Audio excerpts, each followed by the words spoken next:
গণভোটের বিধান আবার পুনরায় বাংলাদেশে কিন্তু চালু হয়ে গেছে। গণভোটটা করার জন্য আমাদের আর সংবিধান সংশোধনের নতুন করে দরকার নাই। এই জুলাই সনদের বাস্তবায়ন প্রক্রিয়াতে গণভোটের এই মেকানিজমটা কিরকম হতে পারে এই ব্যাপারে কিন্তু একটা বড় ধরনের ঐক্যমতের জায়গাতে চলে এসেছে। শেখ হাসিনা যেটা করেছিল গণভোটটাকে তুলে দিয়েছিল। রাজনৈতিক দলগুলো যথেষ্ট পরিমাণ ছাড় দেওয়ার মতো মানসিকতাটা রাখছে যে আমি ততটা নৈরাশ্যবাদী না যতটা নৈরাশ্যবাদীরা চারদিকে হাউকাউ শুরু করেছে যে কোনো কিছুই হইল না, জুলাই সনদ হলো না, হ্যান হবে না, ত্যান হবে না। আমি বলেছিলাম যে এই ব্যাপারে আমি যথেষ্ট পরিমাণ আশাবাদী যে রাজনৈতিক দলগুলো যথেষ্ট পরিমাণ ছাড় দেওয়ার মতো মানসিকতাটা রাখছে এবং একই সাথে সরকারের ঐক্যমত্য কমিশনও আপাত দৃষ্টিতে খুব বেশি ডানে বামে যায় নাই। তারাও কিন্তু তাদের অবস্থানে মোটামুটি দারুণভাবেই কাজগুলো ফর্মুলেট করার জন্য এগিয়ে যাচ্ছে। কিছু ডিবেট কিছু জায়গা ছিল যে এনফোর্সমেন্ট মেকানিজমটা কোন দিকে আগাবে। গণভোটের যে ব্যাপারে এই জুলাই সনদের বাস্তবায়ন প্রক্রিয়াতে গণভোটের এই মেকানিজমটা কিরকম হতে পারে এই ব্যাপারে কিন্তু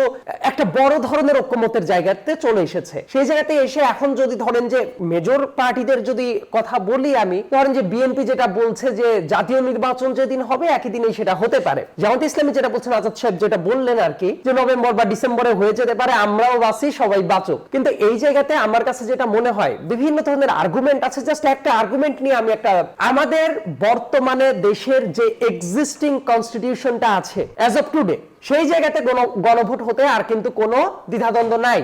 এক্সট্রিম মশার কয়েল প্ল্যান্ট ফাইবার দিয়ে তৈরি, তাই সহজে ভাঙে না, সুগন্ধিযুক্ত ও নিরবিচ্ছিন্নভাবে জ্বলে। ডেঙ্গু, চিকুনগুনিয়া বাহি সহ যে কোনো মশার বিরুদ্ধে দেয় এক্সট্রিম সুরক্ষা। শেখ হাসিনা যেটা করেছিল গণভোটটাকে তুলে দিয়েছিল। গণভোটটাকে তারা তুলে দিয়েছিল, কিন্তু 15 অ্যামেন্ডমেন্টের যে রায়টা হয়েছে গত বছরের ডিসেম্বরে, 15 অ্যামেন্ডমেন্টের রায়টা হওয়ার পরে ওই জায়গায় দেখবেন 15 অ্যামেন্ডমেন্টের বেশ কিছু অংশ আংশিক কিন্তু এই ব্যাপারটা অবৈধ ঘোষণা করা হয়েছে। যে শেখ হাসিনা এসে গণভোটের বিধানটাকে তুলে দিয়ে গিয়েছিল এবং সেটা খুব বড় বাজে রকমের একটা ব্যাপার ঘটে গিয়েছিল। তো 15 অ্যামেন্ডমেন্ট যেটা, এটা কিন্তু আংশিক অবৈধ ঘোষণা করা হয়ে গেছে 15 অ্যামেন্ডমেন্টের রায়ের মাধ্যমে। বদিউল আলম মজুমদার সাহেব ছিলেন, তিনি এটা প্রথমত রিড করেছিলেন, পরবর্তীতে আরো অনেকেই যুক্ত হন। আমিও সৌভাগ্যক্রমে দেশের নাগরিকদের পক্ষ থেকে ইন্টারভিউনার হিসেবে আমিও এই মামলাতে যুক্ত হয়েছিলাম। এটা রায়টা যখন হয়ে গেল দেখবেন যে অনেক কিছু যেগুলো ঝামেলা যুক্ত ছিল ওইগুলো বাতিল হয়ে গেছে। গণভোটের বিধান আবার পুনরায় বাংলাদেশে কিন্তু চালু হয়ে গেছে ওই রায়টার মাধ্যমে। গণভোটটা করার জন্য